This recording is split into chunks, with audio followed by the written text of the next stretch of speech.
come che ti magna come che ti parli, detti e parole per non desmentegarli. Veneti famosi, città da visitare, bellezza della natura e ricette da imparare.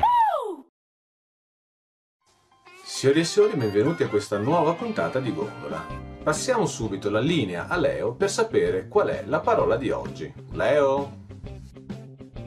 Ciao a tutti da Leo. Allora, dovete dirmi cos'è in veneziano l'ostrologo.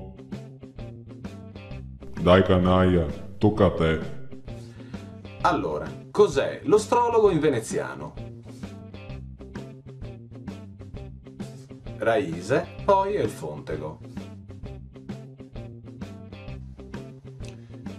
Vediamo cosa dice il proverbio di oggi.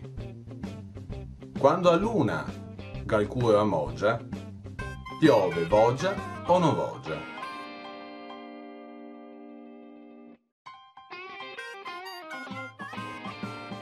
Cioè, gli aloni, a seconda della posizione in cui si trovano, pronosticano il tempo. In particolar modo, quando l'alone si trova nella parte bassa, è sinonimo di brutto tempo e pioggia. Per oggi è tutto. Bene, dopo il contributo di Raise abbiamo l'appuntamento con El Fontego. Un appuntamento molto particolare, perché ci viene presentato un lunario sulla Serenissima Repubblica di Venezia. Ce lo illustra il dottor Piero Favaro, che l'abbiamo già conosciuto precedentemente. Perché proprio un lunario sulla Serenissima Repubblica di Venezia? È un'idea che nasce dall'esigenza di gruppi di appassionati di riscoprire alcune pagine poco note, sconosciute della storia veneziana. Questi appassionati da 16 anni propongono questo calendario che in ogni mese rappresenta una pagina di storia veneziana. Anche le scolaresche hanno contribuito. Voi potete ammirare in questo calendario una grafica molto accurata, ci sono molte immagini, ci sono veramente molte notizie. Quali sono le caratteristiche di questo particolare calendario? In ciascun mese c'è una pagina dedicata ad un aspetto della storia. Per esempio, gli strumenti musicali di Venezia.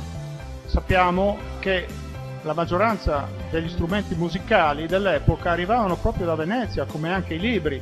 Ci sono altre pagine che riguardano l'architettura, le ville del Palladio, altre pagine di storia sui Veneti antichi, su Ottavia Negri, che ha scritto un libro nel 1799 che riguarda le Pasque veronesi. Potete trovare le ricorrenze, le date, tutti gli avvenimenti giorno per giorno, mese per mese. Nel lunario stesso ogni giorno ha la corrispondenza con un proverbio.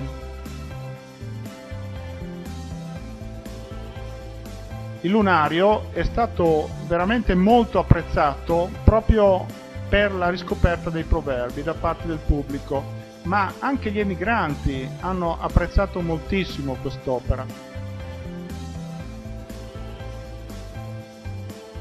Troviamo la pagina con la spiegazione del Capodanno veneto, perché durante l'epoca della Serenissima il Capodanno non era il 1° gennaio ma era il 1° marzo e nel lunario trovate esattamente la spiegazione, le modalità, le caratteristiche di questo Capodanno. Dove possiamo trovarlo? Il lunario della Serenissima è rintracciabile, si può ordinare online. Sono molte le ditte, i ristoranti, i bar, i locali pubblici che hanno adottato questo lunario, sponsorizzando una prima parte, esponendolo nei loro locali e dandolo in omaggio ai loro dipendenti. Bene, per oggi è tutto. Passiamo la parola a Leo.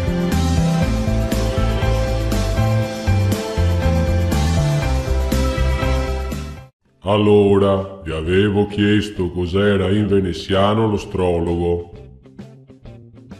L'astrologo è l'astrologo oppure il calendario. Ciao ciao! Bene, per oggi è tutto. Puntuali, alla prossima puntata e che non sia storia del signor intento. Bye bye!